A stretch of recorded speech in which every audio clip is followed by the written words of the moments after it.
Hi friends, good morning. So we are back with GST for CA Inter Final CS CMA ITC chapter और हम क्या पढ़ रहे थे?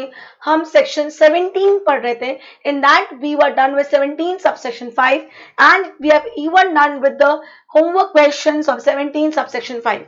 Right? Now let's come. हमने कल के लेक्चर में 17 subsection 1 मैंने आपको बताया 1 बचा है हमारा, 17 subsection 2, subsection 3, subsection 4 and subsection 6 बचा है along with rule 42 and 43. along with rule 42 and 43 थोड़ा सा slowly चलेंगे क्योंकि yes ये थोड़ा सा you will have to understand things over here, थोड़ा समझने वाली बातें. एक बार समझ में आ गया, nothing difficult, very easy. Okay, let's start. 17 subsection 1 ने क्या बोला कि बॉस 1 ने क्या बोला कि अगर आपने goods purchases किया है, see 17(1) क्या बोलता है where you have purchased goods or services and if you have used it for business purpose and partly for personal purpose, तो जितना आपने business purpose के लिए यूज किया उसके लिए हम क्रेडिट देंगे, जितना आपने नॉन बिजनेस पर्पस के लिए या पर्सनल पर्पस के लिए यूज किया हम उसका क्रेडिट नहीं देंगे. Am I clear? ये पॉइंट समझा, यहां तक समझा. इन दैट केस अब मैम मुझे कैसे पता चलेगा कि कितना बिजनेस पर्पस के लिए यूज हुआ है, कितना नॉन बिजनेस पर्पस के लिए यूज हुआ है? मैं apportion, how will I distribute ITC for business purpose, how will I distribute ITC for non business purpose? तो उसके लिए उन्होंने बोला go to 17 section 17 subsection 6. Go to section 17 subsection 6. I hope with me. कहां जाना? 17 सबसेक्शन 6 में जाना. Section 17(1) ने क्या बोला? बिजनेस पर्पस मिलेगा, नॉन बिजनेस पर्पस नहीं मिलेगा. अपॉर्शनमेंट करना है तो कहां जाओ? 17 सबसेक्शन 6 में जाओ. और जब मैं वहां जाऊंगी तो वो लोग बोलेंगे रूल 42 में जाओ एंड रूल 43 में जाओ. दो रूल दिए हैं, 42 and 43. 42 talks about input and input service and 43 talks about capital goods. Clear? क्यों अलग अलग रूल है हम बाद में समझेंगे. Am I clear? आगे बढ़े. Now यहां तक हमने कल पढ़ा था. फिर मैंने 17 सबसेक्शन 2 स्टार्ट किया था और 17 सबसेक्शन 2 में देखो पहले 17(2) क्या बोलता है. 17(2) क्या बोलता है समझना. अगर आपने इनपुट्स परचेस किए हैं या कैपिटल गुड्स परचेस किया है, अगर आपने टैक्सेबल सप्लाई के लिए यूज किया है, जीरो रेटेड सप्लाई के लिए यूज किया है या एग्जम्प्टेड सप्लाई के लिए यूज किया है. टैक्सेबल सप्लाई के लिए यूज किया है क्रेडिट मिलेगा, जीरो रेटेड के लिए किया है क्रेडिट मिलेगा, एग्जम्प्टेड के लिए किया है तो क्रेडिट नहीं मिलेगा. मतलब अगर मैंने inputs, capital goods and input service purchase किए, उस पर टैक्स पे किया और फर्दर सप्लाई क्या किया, टैक्सेबल सप्लाई किया है, 18% क्रेडिट मिलेगा. जीरो रेटेड तो नाम से क्लियर है, जीरो रेटेड है. अब मैं क्लियर. अब एग्जम्प्टेड का मतलब क्या है? हम एग्जम्प्टेड की नॉर्मल डेफिनेशन जानते हैं. एग्जम्प्ट की नॉर्मल डेफिनेशन क्या है? जो सेक्शन 11 में एग्जम्प्ट किए हैं या जो नील रेटेड है या जो नॉन टैक्सेबल है. ये हमारी नॉर्मल डेफिनेशन है एग्जम्प्टेड सप्लाई की. किसकी? एग्जम्प्टेड सप्लाई की हमारी नॉर्मल डेफिनेशन है. सेक्शन 11 में जो एग्जम्प्ट कर दिए गए या जो नील रेटेड है, बस zero is a different thing, nil is a different thing and जो नॉन टैक्सेबल है. मैं क्लियर. तो फिर कल मैंने क्या स्टार्ट किया था, what is the difference between zero rated and exempted supply. तो for that you should first know what is zero rated. मतलब तो मैंने आपको जीरो रेटेड का मतलब समझाया था. जीरो रेटेड का मतलब होता है आपने गुड्स को या तो क्या कर दिया, एक्सपोर्ट कर दिया, या आपने गुड्स को कहां बेचा है, एसईजेड में बेचा. What is SEZ? Special economic zone. What is SEZ? Special economic zone. Basically हमारी गवर्नमेंट क्या चाहती है कि ज्यादा से ज्यादा एक्सपोर्ट हो कि हम फॉरेन एक्सचेंज अर्न करें. तो अगर बंदा इंडिया से माल कब खरीदेगा? जब उसको यहां से माल कम भाव में पड़ रहा है. तो मैं टैक्स लगा के माल महंगा नहीं कर सकती, इसलिए मैंने एक्सपोर्ट को क्या कर दिया, जीरो रेटेड कर दिया. एंड एसईजेड मैंने आपको कल ही समझाया था, SEZ is considered to be a place outside India for the tax purpose. SEZ is considered to be placed outside India for tax purpose. I hope you are getting my point. समझ में आ रहा है मैं क्या बोल रही हूँ. अब यहाँ कहानी खत्म नहीं होती है. यहाँ कहानी खत्म नहीं होती बॉस। अगर सिंपल लॉजिक है, दिस तो you also can tell me, अगर मैंने कोई माल खरीदा, कोई माल अगर मैंने खरीदा, उसमें मैंने टैक्स पे किया और वो माल को मैं क्या कर रही हूँ, एक्सपोर्ट कर रही हूँ, तो आपने मुझे टैक्स का क्रेडिट दे रहे हो, मतलब मैं कॉस्ट में ऐड नहीं करूंगी। और एग्जम्प्टेड सप्लाई में आप मुझे, मैं एग्जम्प्टेड सप्लाई में टैक्स नहीं लगा रही हूँ तो आप मुझे क्रेडिट नहीं दे रहे हो, तो मैंने जो यहाँ माल यूज किया उसका टैक्स कॉस्ट में ऐड होगा। I hope you understand what I am trying to say. See simple example, 1 lakh का टैक्स पे किया, 50,000 यहाँ यूज किया, 30,000 यहाँ यूज किया और 20,000 यहाँ यूज किया, कितने पॉइंट, तो 50,000 का क्रेडिट मिलेगा, 30,000 का क्रेडिट मिलेगा, पर 20,000 का क्रेडिट नहीं मिलेगा। Am I clear? That means zero rated का कॉन्सेप्ट समझना। इनका कहना है when I say zero rated means completely no tax. See, understand करो what they're trying to say कि along with exporting goods I don't want to export tax. Am I clear? तो आज आपके दिमाग में क्वेश्चन क्या आएगा कि मैम आप 30,000 का क्रेडिट लेके करोगे क्या, आप तो जीरो रेटेड में हो। अरे भैया मैं ऊपर टैक्सेबल सप्लाई भी तो बेचती हूँ, तो मैं वो 30,000 क्रेडिट वहां यूज कर लूंगी ना। नहीं समझा, नहीं समझा। विल आई गेट 80,000 का क्रेडिट? यस। एक बार क्रेडिट मिल जाने के बाद if you eligible for credit तो फिर मैं यूटिलाइज तो कर सकती हूँ ना, तो मैं कहाँ यूटिलाइज कर लूंगी, टैक्सेबल सप्लाई में यूज कर लूंगी ना। हाँ, अगर मैं टैक्सेबल सप्लाई कर ही नहीं रही होती, मैं सिर्फ जीरो रेटेड ही कर रही होती, तो मैं 30,000 का क्या करती, तो मैं रिफंड ले लेती। समझ में आ रहा है, मैं क्या कर लेती, मैं रिफंड ले लेती गवर्नमेंट से कि बॉस मैं तो सिर्फ एक्सपोर्ट करती हूँ, ये मैंने टैक्स पे किया है और मैं आगे तो कोई टैक्स चार्ज कर नहीं रही हूँ, तो मुझे इसका क्या दे दो, रिफंड दे दो। समझा कि नहीं समझा? नहीं समझा तो बोलो, वापस समझाती हूँ। रिप्लाई अदर्स ऑल्सो प्लीज थोड़ा फास्ट रिप्लाई करो, please reply fast. Okay, am I clear? So now let's understand. I hope you have read zero rated supply. बस थोड़ा extra knowledge at least at this level है, पर ये सब आना चाहिए। क्या लिखा है, what is zero rated supply by zero rated. अच्छा ये सेक्शन 16 किसका है, ये सेक्शन 16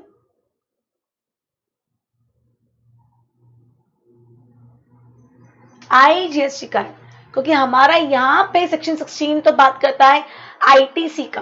मैं कहता do one thing, forget this, इस सेक्शन को भूल जाओ, अभी सेक्शन भूल जाओ। मैं क्लियर, क्या लिखा है sorry, by zero rating it is meant that entire value chain of the supply is exempt from tax। entire value chain, पूरा चेन में कहीं भी टैक्स का एलिमेंट कॉस्ट में ऐड नहीं होगा।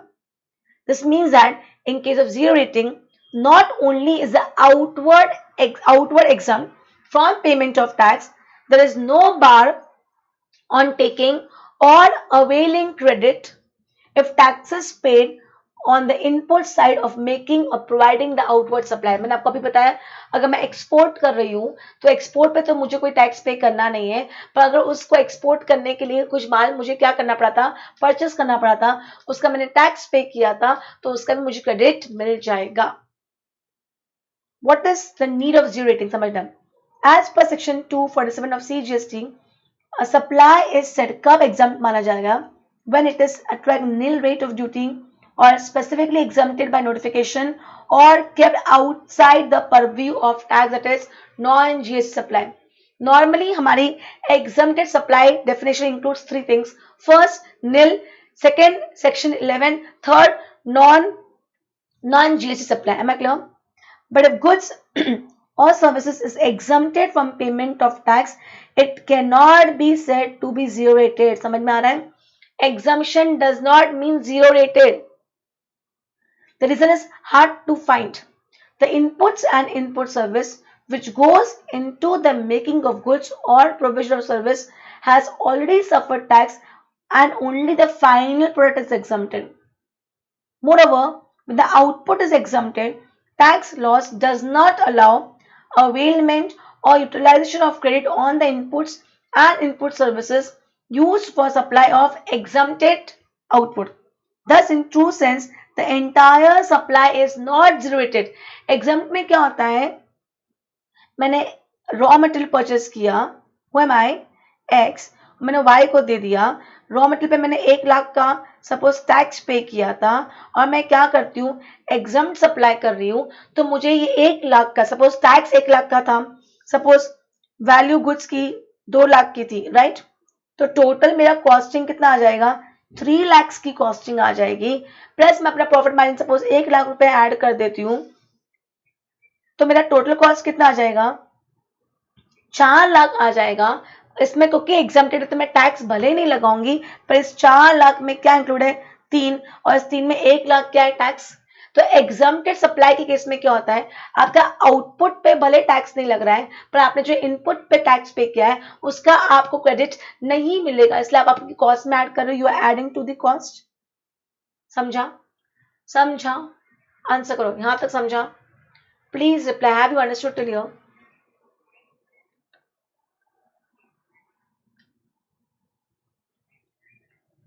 Please reply.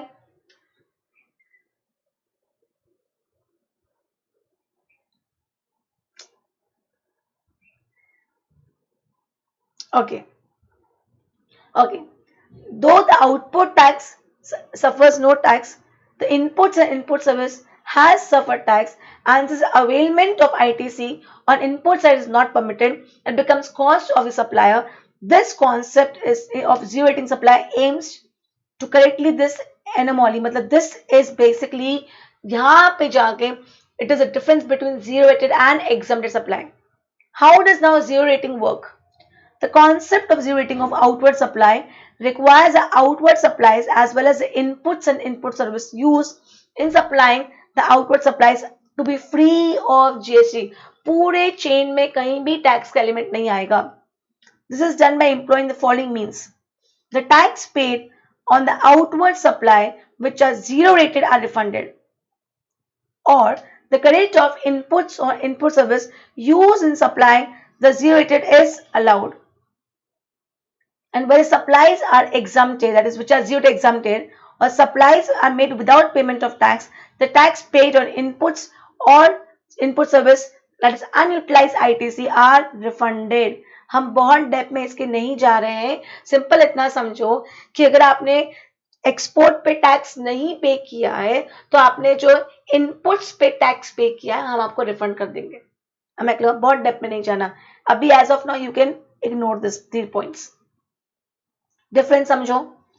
Exempt supply means supply of any goods or services for both which are nil or wholly exempted or non-taxable supply. पर यहाँ पे zero rated supply means exports of goods and or services or supply of goods or services to SEZ unit or SEZ developer. मैं clear? जो SEZ develop कर रहा है उसको माल देना, या SEZ के अंदर जो यूनिट्स है उनको माल देना. That means you are supplying to SEZ, Special Economic Zone. No tax on the outward exempted supply. However, the input supplies used for making exempt supply to be tax. Inputs तो tax लगेगा, हम cost में add कर देंगे. No tax on the outward supply.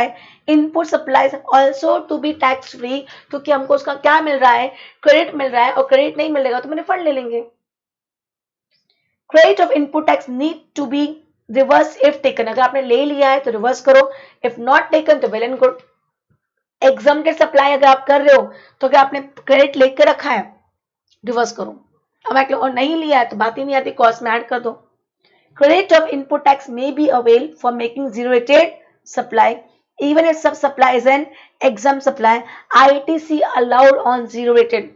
Zero rated पे ITC allow होता है क्योंकि इंटेंशन क्या है कि अगर मैं अलाउ नहीं करूंगी तो मैं कॉस्ट में ऐड कर दूंगी और वो माल महंगा हो जाएगा तो एक्सपोर्ट नहीं हो पाएगा.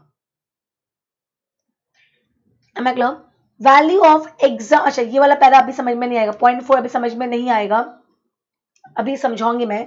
5th point, any person engage in exclusively in the business of supplying the goods और services of both that are not liable to tax और wholly exempt from tax under CGST और IGST shall not be liable for registration. Boss, अगर मैं completely exempted की business में हूं तो मैं तो कोई टैक्स चार्ज ही नहीं करने वाली, तो मैं नंबर लू ही क्यों.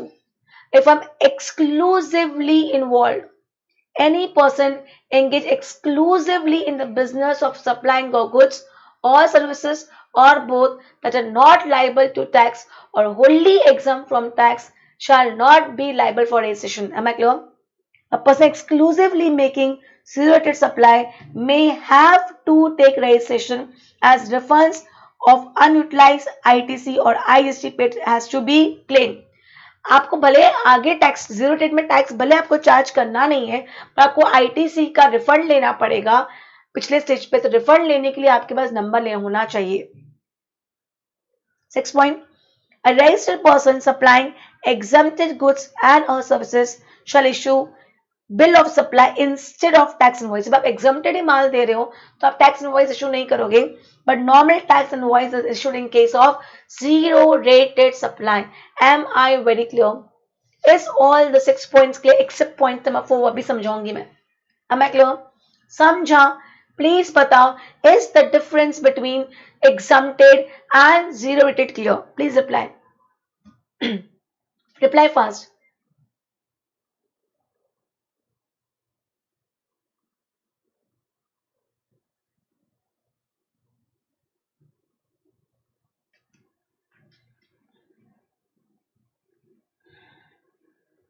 Okay. Now let's come to section 17 subsection 2 क्या बोलता है? सिंपल, section 17 subsection 2 बोलता है कि अगर आपने inputs, capital goods, services taxable supply के लिए यूज किया है, क्रेडिट मिलेगा। जीरो रेटेड के लिए किया है, क्रेडिट मिलेगा। एग्जम्प्टेड के लिए किया है, क्रेडिट नहीं मिलेगा। 17(2) ये बोलता है whether goods or services or both are used by the registered person partly for taxable supplies including zero rated supply under this act or under IGST Act, am I clear?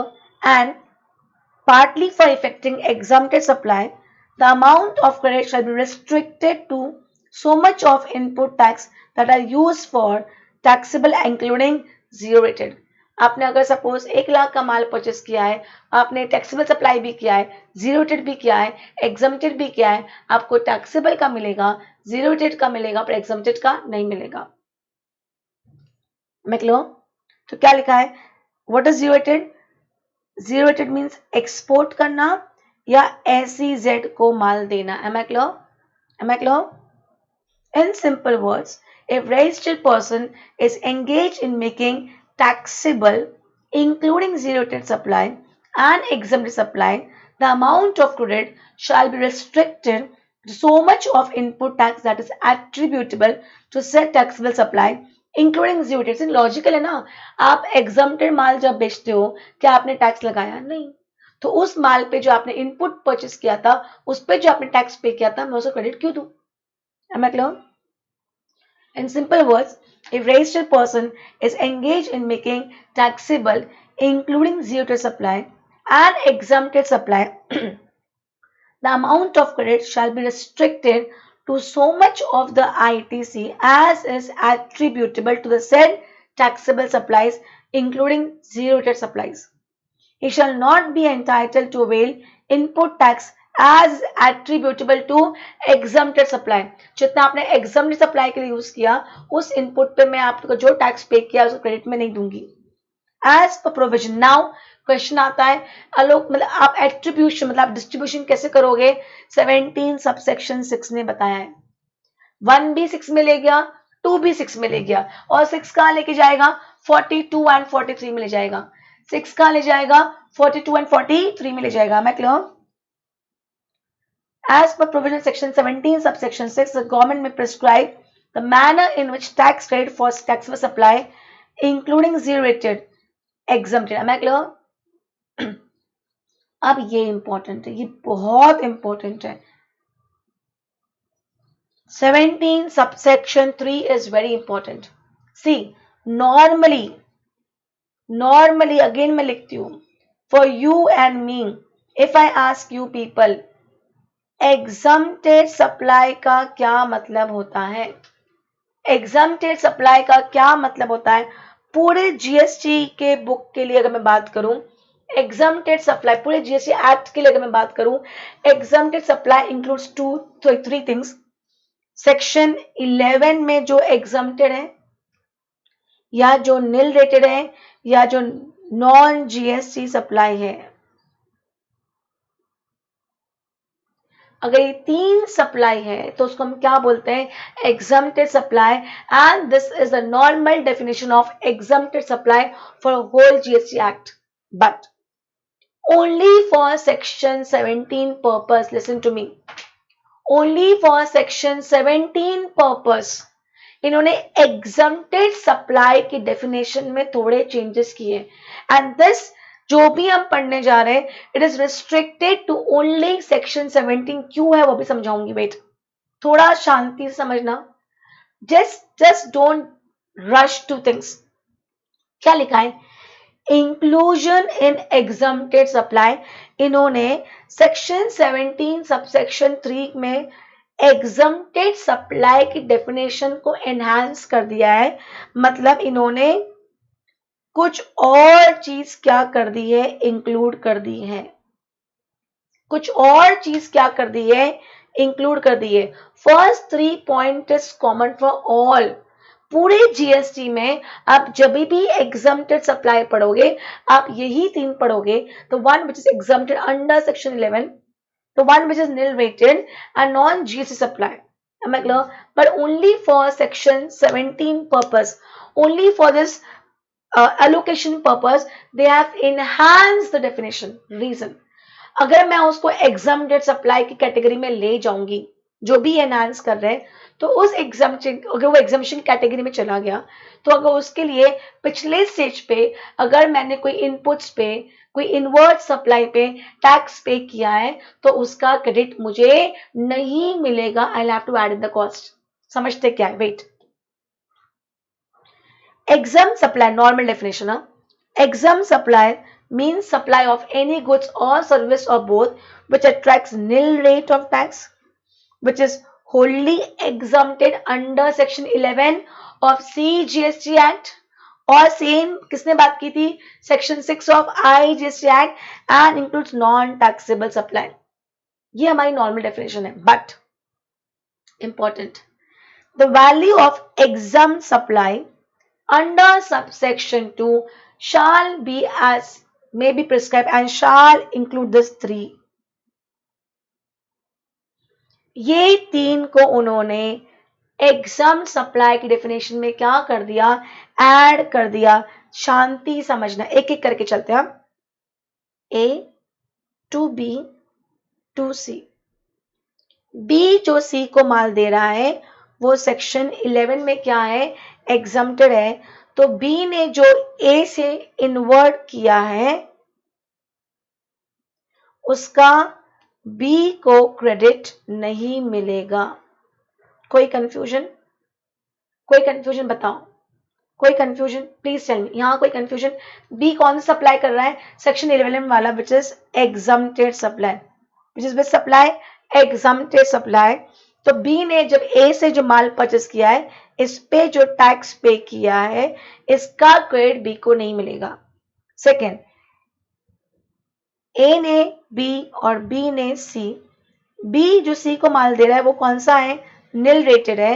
तो जो B ने inward supply किया होगा, इस पे जो tax pay किया होगा, उसका B को क्रेडिट नहीं मिलेगा, क्योंकि ये भी हमारा क्या है, एग्जम्प्टेड सप्लाई है। कोई प्रॉब्लम। थर्ड कैटेगरी, A ने जो B को माल दिया और B ने जो C को माल दिया, तो जो B C को दे रहा है वो नॉन GST सप्लाई है। Am I clear? तो यहां जो इनवर्ट परचेस किया है, इस पे जो टैक्स है, इस टैक्स का B को क्रेडिट नहीं मिलेगा, क्योंकि ये भी एग्जम्प्टेड सप्लाई की डेफिनेशन में है। कोई प्रॉब्लम। अब कहानी आगे बढ़ाते हैं। ये जो है, ये जो हमने अभी फर्स्ट सेकेंड थर्ड पढ़े, ये तो हमारी नॉर्मल डेफिनेशन है। ये जो हमने फर्स्ट सेकेंड थर्ड पढ़े, ये तो हमारी नॉर्मल डेफिनेशन है। अब let's go to extra thing, जो उन्होंने एग्जम्प्टेड सप्लाई में क्या करा है, ऐड किया है, समझना 3 पॉइंट ऐड किए। First point, A to B, B to C. A ने बी को 1,00,000 रुपए, उसके ऊपर 18,000 का जीएसटी, दैट मीन्स 1,18,000 चार्ज किया, या जो भी है। पर बी और सी के बीच में क्या लग रहा है? आरसीएम लग रहा है, समझना। बी टैक्स सी से कलेक्ट ही नहीं करने वाला है। बी जो भी सप्लाई करता है, सपोज बी जो भी सप्लाई करता है वो आरसीएम ही है, तो क्या बी सी से टैक्स कलेक्ट करने वाला है? नहीं। तो अगर जब बी सी से टैक्स कलेक्ट करने वाला है ही नहीं और बी को, डिपार्टमेंट को कुछ पे करना ही नहीं है, तो बी को मैं इसका क्रेडिट क्यों दूं? I hope I get my point. B अगर क्या कर रहा है, आरसीएम वाला सप्लाई कर रहा है, जिसमें क्या लगने वाला है? रिवर्स चार्ज मैकेनिज्म लगने वाला है। That means who is going to pay tax? Recipient is going to pay tax. Please समझना। दैट मीन्स जो बी और सी के बीच में जो सप्लाई हुआ है, इसको कौन सा सप्लाई मान लिया इन्होंने? एग्जम्प्टेड सप्लाई मान लिया। अगर बी एंड सी के बीच में क्या लग रहा है? आरसीएम लग रहा है। अगर बी एंड सी के बीच में क्या लग रहा है? आरसीएम लग रहा है। I hope you getting me, I hope you getting me. B और सी के बीच में क्या लग रहा है? आरसीएम लग रहा है। तो जो बी एंड सी के बीच में सप्लाई है उसको क्या मान लिया है? एग्जम्प्टेड सप्लाई मान लिया है। तो फिर जो बी ने ए से माल परचेस किया उसका क्रेडिट बी को नहीं मिलेगा। Am I clear? प्लीज बताओ मुझे, एम आई क्लियर? सी, पहला point, first point, supplies on which the recipient is liable to pay tax on reverse charge basis। देखो यहाँ पे पूरा एक्सप्लेन किया है। Exempt supply to include supplies on RCM applies। The value of exempt supply shall include supply on which tax is paid on reverse charge basis। Supplies in respect of which outward supplier is not liable to pay tax but the recipient is liable to pay tax, then due to section 17 subsection 3 for the limited purpose of restricting ITC to a supplier who is not made responsible to pay tax due to RCM provision, the value of such supplies will be regarded as exempted supplies while arriving at the net available ITC। समझा? मतलब इनका कहना है अगर ये जो माल ए ने B को दिया और बी ने क्या करा है? सी को दिया, पर बी और सी के बीच में क्या है?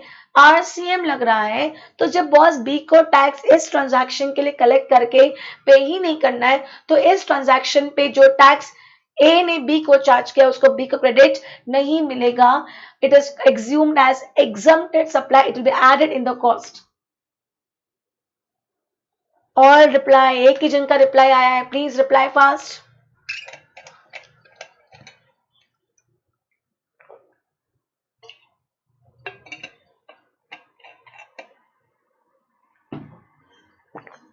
No reply, sleeping.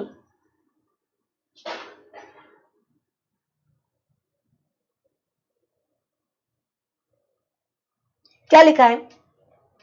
और पूरा पूरा पढ़ती हूँ मैं, डोंट वरी। मैंने बहुत डेप्थ में जा रही हूँ क्योंकि अगर बाय चांस क्वेश्चन आ गया then you won't be able to solve if you have not understood the concept thoroughly। The expression, okay, okay, इतना समझो अभी, बस इतना ही समझो। Am I clear? इतना ही समझो। Am I clear? यहां तक कोई, दिस इज क्लियर? पहला पॉइंट क्लियर हुआ। अब सेकेंड पॉइंट पढ़ते हैं। Second point, second point, transaction in securities. Boss, security is neither goods nor services. हम डेफिनेशन पढ़ के आए थे। हम लोग गुड्स की एंड सर्विसेज की डेफिनेशन पढ़ के आए थे। Transaction in securities is neither goods nor services. और सिक्योरिटी के ट्रांजैक्शन पे जीएसटी नहीं लगता है, सिक्योरिटी ट्रांजैक्शन टैक्स एसटीटी लगता है। Am I clear? तो नाउ लेट्स अंडरस्टैंड। सपोज क्या हो रहा है आजकल, क्या आता है पता है? ये जो हर बंदा शेयर मार्केट में होता ही होता है, कोई कुछ भी बिजनेस करे, कोई आज सपोज मैं टीचिंग प्रोफेशन में हूँ, सपोज मैं सीए प्रैक्टिस करूँ, पर still I may be into share market. मतलब I think 99% say I don't believe in share market is a different scenario, but yes, people 99.9999% are in share market. आप अगर proper analysis करोगे, proper study करोगे, long term investment करोगे, not speculation, तो yes future में it will give you good returns. Am I clear? Right? तो suppose example low, suppose A to B and B to C. Am I clear? अब समझना, B ने क्या किया, transaction in security किया, transaction in security किया. Get your point? Am I clear? अब हो सकता है B, मतलब ने जो A से सर्विस लिए वो A कौन है, B का सपोज C है. A कौन है, B का C है. A क्या दे रहा है, पूरा अकाउंट्स, पूरा सब कुछ B का A मैनेज कर रहा है. CA की सर्विसेज दे रहा है, अकाउंटिंग सर्विसेज दे रहा है. अब मुझे समझाओ, इजंट A का कुछ पोर्शन, A का कुछ portion is going to transaction in security? I hope you get point. या हो सकता है सपोज मैंने किसको रखा है, suppose I have a person who is guiding, I have a portfolio manager. चलो सीए का एग्जांपल मत लो, अज्यूम करो ए मेरा कौन है, मेरा पोर्टफोलियो मैनेजर है. ए कौन है, मेरा पोर्टफोलियो मैनेजर है. वो मुझे पोर्टफोलियो मैनेज करने की क्या दे रहा है, सर्विसेज दे रहा है. He is guiding me where to invest, where not to invest, in which security to put money, in which security not to put money. Am I clear? अब ए ने बी को पोर्टफोलियो की सर्विसेज दी, वो उस पर जीएसटी लगाएगा कि नहीं लगाएगा, लगाएगा. अब बी आगे उसको क्या कर रहा है, ट्रांजैक्शन सिक्योरिटीज में डाल रहा है ना. तो बी जो सप्लाई कर रहा है, अगर ये एग्जम्प्टेड सप्लाई की डेफिनेशन में नहीं डाला होता, अगर ये एग्जम्प्टेड सप्लाई की डेफिनेशन में नहीं डाला होता, तो आप तो पोर्टफोलियो मैनेजर जो भी जीएसटी चार्ज करता, आप उसका क्रेडिट ले लेते कि नहीं ले लेते. आई hope you get my point. क्योंकि आपने क्या किया, ट्रांजैक्शन इन सिक्योरिटी को एग्जम्प्टेड सप्लाई की डेफिनेशन में डाल दिया.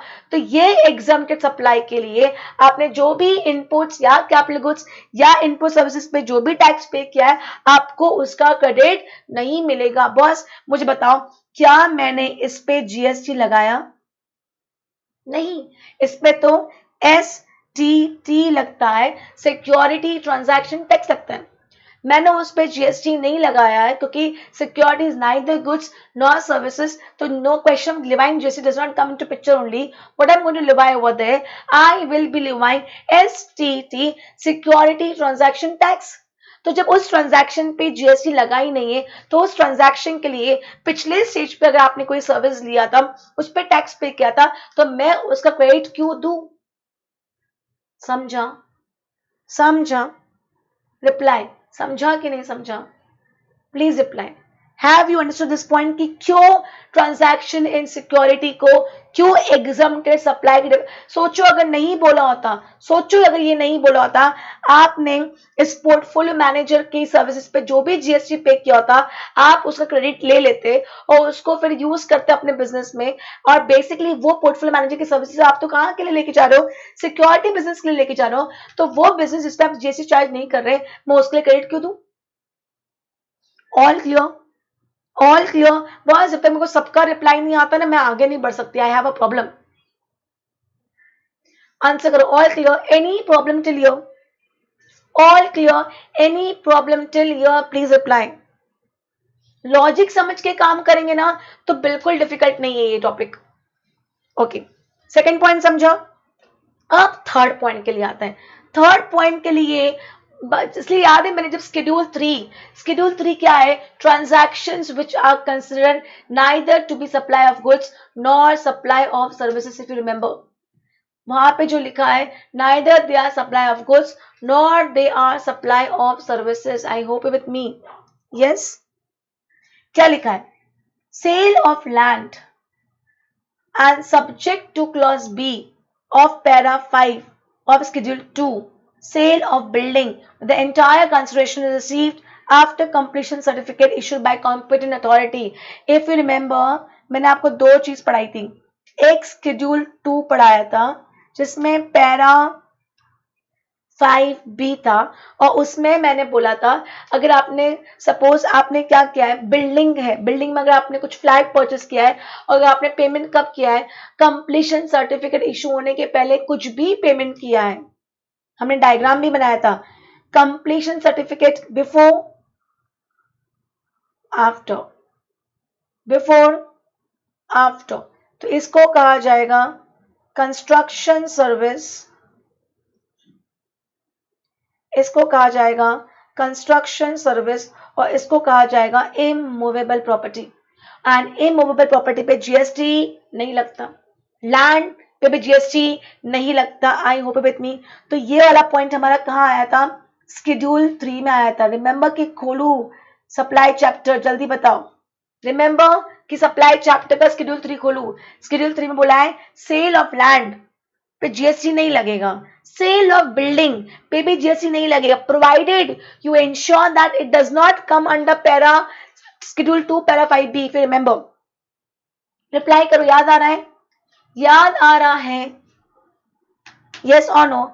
इसका मतलब समझना, मैं थोड़ा दिमाग लगाने की बात चल रही है। अगर मुझसे आप पूछोगे ना, अगर if you ask me what all comes under, कहां कहां जीएसटी नहीं लग रहा है, where all GST is not there, not there only. हाँ, तो अगर आप मुझे बोलोगे 3 चीज, alcohol for human consumption, petrol and petroleum products, याद आ रहा है, petrol, diesel, natural gas, aviation turbine fuel, am I clear. And third अगर आप मुझे बोलते हो तो मैं शेड्यूल 3 बोल सकती हूँ कि शेड्यूल 3 में हमने जो पढ़ा उस पे जीएसटी नहीं लगता है। Am I clear? तो as of now if you ask me, ये 3 मेरे वो कैटेगरी में चले जाते हैं जिसको मैं बोलती हूँ नॉन जी सप्लाई। अगर आप मुझसे पूछोगे तो ये 3 कौन से 3, alcoholic liquor for human consumption 1, second petrol and petroleum products 2, and third is schedule 3। इन पे जीएसटी लगता ही नहीं है, तो इस सप्लाई को क्या कहा जाता है, नॉन जीएसटी सप्लाई।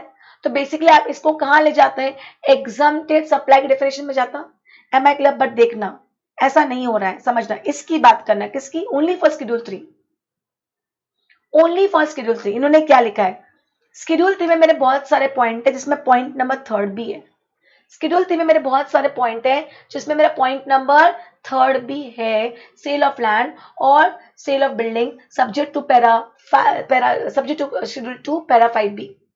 मतलब इनका कहना है A to B, B to C, B ने क्या किया, सेल ऑफ लैंड किया, और उसके लिए बी ने ए से सर्विस ली।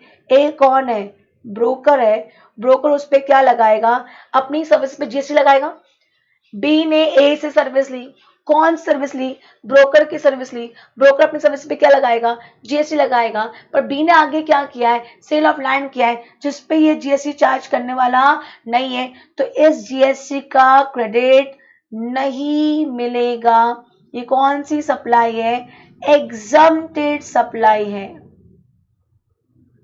ये कौन सी सप्लाई है, एग्जम्प्टेड सप्लाई है। वेट, हाँ, आगे कंक्लूड मत करना एकदम। क्या लिखा है देखो, the expression value of exempt supply shall not include the value of activities or transactions specified in schedule 3 except those specified in para 5 of said schedule, that is sale of land or building। Please यहां ध्यान दो, ये important para समझना। इन्होंने क्या बोला, बस मुझे ये 3rd पॉइंट समझा ही नहीं। मेरे हिसाब से 3rd पॉइंट तो शेड्यूल 3 में है और schedule 3 is non GST supply, तो वो मेरी एग्जम्प्टेड सप्लाई की डेफिनेशन में जाना चाहिए था, पूरा ही जाना चाहिए था। बट इन्होंने क्या किया, इन्होंने इसको अलग से इंक्लूड किया। इसका ये मतलब है शेड्यूल 3 में बाकी सारे जो भी है वो एग्जम्प्टेड सप्लाई की डेफिनेशन में नहीं आएंगे। समझा कि नहीं समझा? वापस रिपीट कर रही हूं, the expression value of exempt supply shall not include value of exam supply shall not include the value of activities or transaction specified in schedule 3. Schedule 3 में जो है वो एग्जाम सप्लाई के अंदर नहीं आएगा। मतलब अगर आपने शेड्यूल 3 में जो सर्विसेज जो भी किया है उसके लिए अगर आपने टैक्स पे किया है तो क्रेडिट मिलेगा, except one, sale of land और सेल ऑफ बिल्डिंग। समझा कि नहीं समझा? मतलब schedule 3 will not come under my exempted supply category. Only exempt supply में क्या आएगा? एल्कोहल फॉर ह्यूमन कंजप्शन आएगा, पेट्रोल एंड पेट्रोलियम प्रोडक्ट्स आएगा, दैट्स इट। मैं क्लियर? मैं नॉन जी सप्लाई की बात करूं सिर्फ दो ही आएगा, alcohol for human consumption and petroleum products आएगा। What about schedule 3? Schedule 3 will not come under exempted supply even after no GST except only one, sale of land or sale of building. Please tell me, are you clear with this point? Are you clear with this point? Please reply.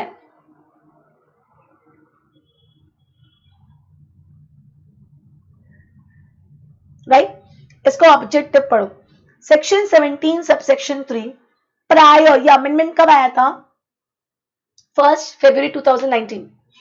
Section 17 subsection 3 prior to amendment was silent on whether the transactions specified in schedule 3 are to be considered exempt supply or not. हमको कुछ पता ही नहीं था, silent था। The view was that since schedule 3 contains transactions which are treated as neither supply of goods nor supply of services, the same shall not be treated as an exempt supply except transaction of sale of land and sale of building post completion, so the same is categorically mentioned in the said provision. An amendment has been made to section 17 subsection 3 on the same line to say that only transaction of sale of land or building post completion out of the transaction specified in schedule shall be treated as exempt supply for the purpose of restricting ITC attributable. Hence, for other transactions specified in schedule 3 ITC shall be available. तो basically हमारा ये इसमें cover ही नहीं होता है।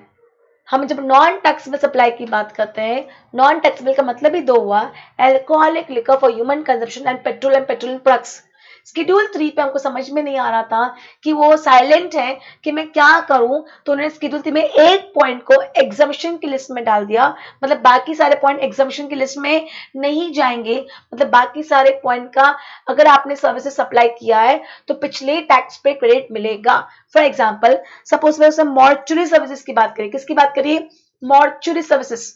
फिर remember transportation of disease, तो आप उसको तो आप वो शेड्यूल 3 में मतलब उसके लिए अगर आपने कोई इनपुट है, कोई कैपिटल गुड्स है या कोई इनपुट सर्विस ली है तो उसका आपको जीएसटी का क्रेडिट मिलेगा। समझा कि नहीं समझा? समझा कि नहीं समझा? रिप्लाई करो।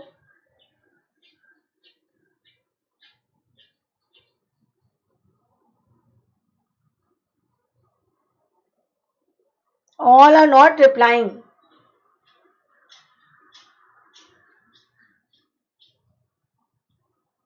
Okay, I hope with me.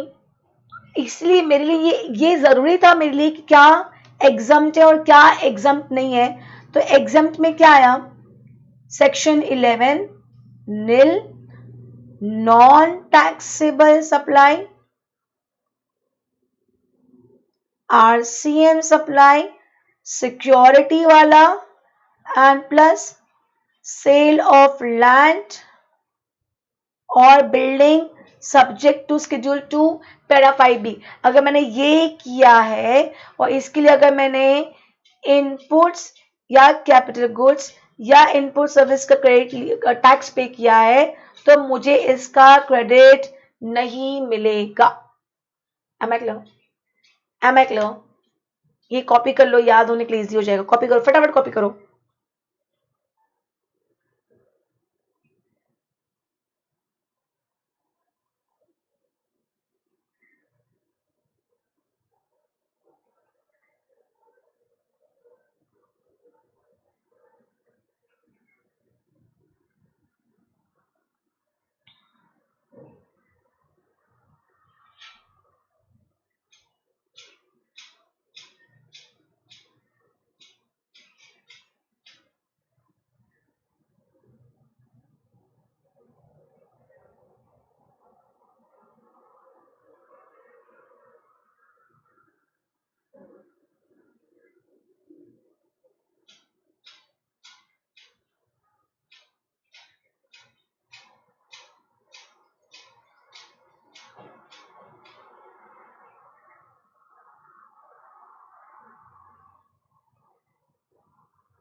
Done?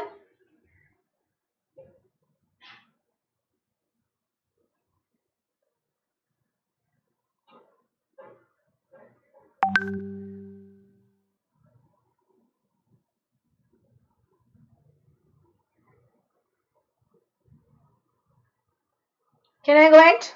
Okay, आगे बढ़े. Okay, exempt supply for purpose of rule 40. See understand करना, नॉर्मली हमारी डेफिनेशन यही है.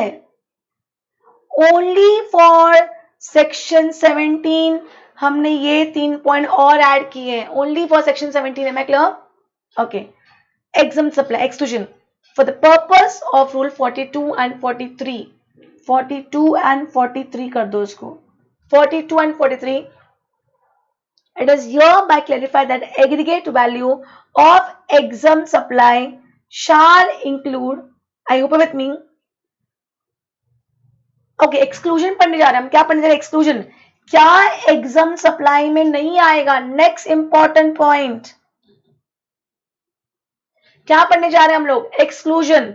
What will not come under exempt supply. चलो जवाब दो. अगर मैंने किसी को लोन दिया है, किसी को डिपॉजिट दिया है, किसी को मैंने एडवांस दिया है, तो रिटर्न में मुझे क्या मिलता है? जवाब दो. रिटर्न में मुझे क्या मिलता है? जवाब दो. Fast fast fast. Now you know everything. What do I get in return?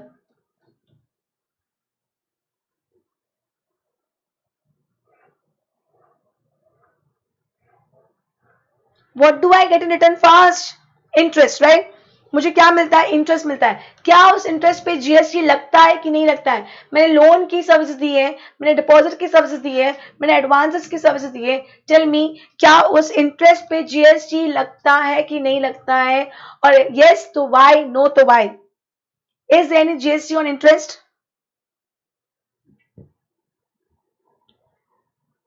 Is there any interest on GST? So is there any GST on interest? Yes or no?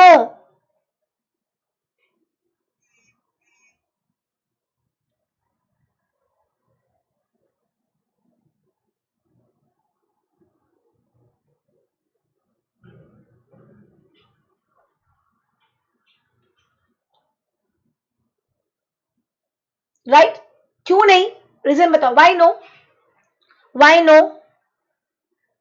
Y no GST? Give me reason. Why are you not levying GST on interest? आपने loans की services दी है, आपको return में consideration मिल रहा है in the form of interest. Why are you not levying GST on interest? Give me reason. Why? Excluded नहीं है, एग्जम्प्टेड है. एक्सक्लूडेड नहीं है, एग्जम्प्टेड है. सेक्शन 11 ने क्या करके रखा है? एग्जम्प्ट करके रखा है. Please use right terminology. Am I clear? Exempted under section 11, right? तो मतलब वो मेरा exempted supply हुआ कि नहीं हुआ? वो मेरा exempt supply हुआ कि नहीं हुआ? तो normally exempted supply will come under exempted supply category. तो अगर मैंने सपोज लोन दिया है, किसी को मैंने एडवांस दिया है, रिटर्न मुझे क्या मिल रहा है? इंटरेस्ट मिल रहा है, और उस इंटरेस्ट मैंने जीएसटी चार्ज नहीं किया because it is an exempted supply. तो अगर उस लोन के लिए अगर मैंने किसी से क्या ली है? सर्विसेज ली है. रिप्लाई करो, जल्दी रिप्लाई करो, फटाफट रिप्लाई करो.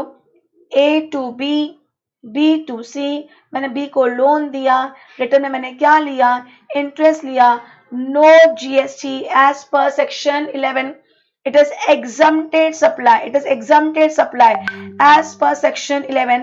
और ये सर्विसेज देने के लिए बी ने ए से सर्विस ली थी, उसमें 18,000 का बी ने ए को टैक्स पे किया था. क्या बी को, सिंपल से क्वेश्चन का जवाब देना, क्या बी को ये 18,000 का क्रेडिट मिलेगा कि नहीं मिलेगा? अभी तक जो मैंने पढ़ा है, अभी तक जो मैंने पढ़ाया, जो मैंने नहीं पढ़ा उसकी बात नहीं चल रही है. अभी तक जो मैंने पढ़ाया है, क्या बी को इस 18,000 का क्रेडिट मिलना चाहिए कि नहीं मिलना चाहिए? यस और नो? Reply fast. क्या बी को अभी तक जो मैंने आपको पढ़ाया है, please reply fast, don't take that much time यार.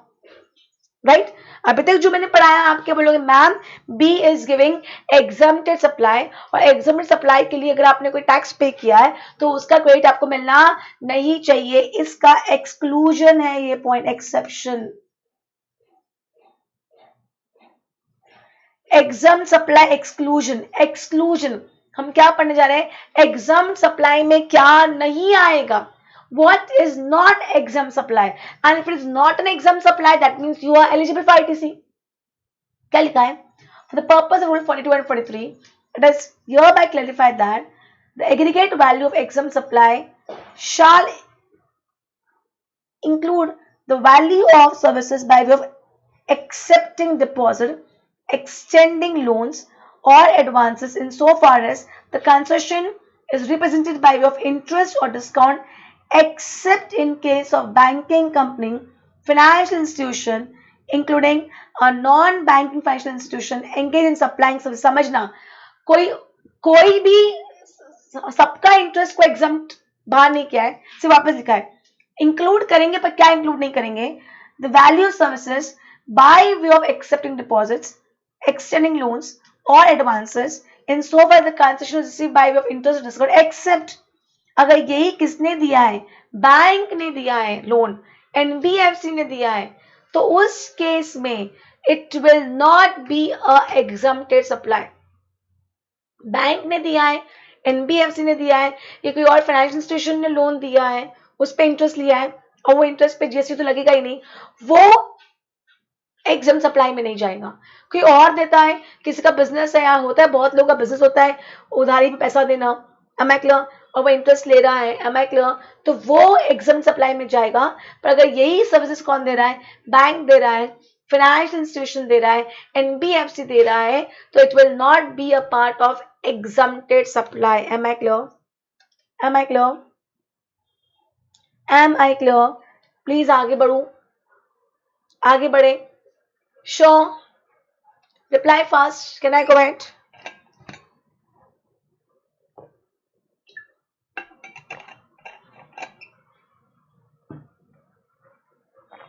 Okay. Thus, it can be concluded that exempted supply shall include supplies as prescribed in exempted supply, RCM supply, security transaction, sale of land, and subject to Schedule 2 para 5B sale of building. Am I very clear? और boss again मैं कह रही हूँ, ये जो B C D add हुआ है ये सिर्फ सेक्शन 17 के लिए ऐड हुआ है. Am I clear? Am I clear? Can I go it? Can I go? Example देखो, ये mister Raj, registered person, provides the following information for the month of October 19. ITC 1,20,000 का उन्होंने लिया, एलिजिबल आईटीसी है. टैक्सेबल सप्लाई कितना है? 6 लाख, जिसमें zero rated नहीं है. जीरो रेटेड कितना है? 4 लाख. एग्जाम कितना है? 3 lakh. Supplies on which recipient is liable to pay tax, that is RCM, 2 lakh. Total supply बंदे ने कितना किया है? 15 लाख का. 6 लाख का टैक्सेबल है, 4 लाख का जीरो रेटेड है, 3 लाख का एग्जाम्प्टेड है, 2 लाख का आरसीएम सप्लाई किया है. टोटल सप्लाई कितना किया उसने? 15 लाख का. और उसने टैक्स कितना पे किया था इनपुट पे? 120 का टैक्स पे किया.